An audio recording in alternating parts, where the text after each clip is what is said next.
మెల్లగా తెల్లారిందో ఎలా, వెలుతురే తెచ్చేసిందో ఇలా, పోసి నవ్వులతో మెరిసే పసిపాపల్లా.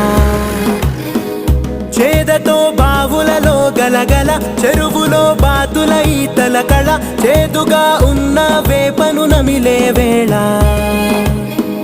చుట్ట పొగ మంచుల్లో, చుట్టాల పిలుపుల్లో, మాటలే కలిపేస్తూ మనసారా మమతల్ని పండించి అందించు హృదయంలా.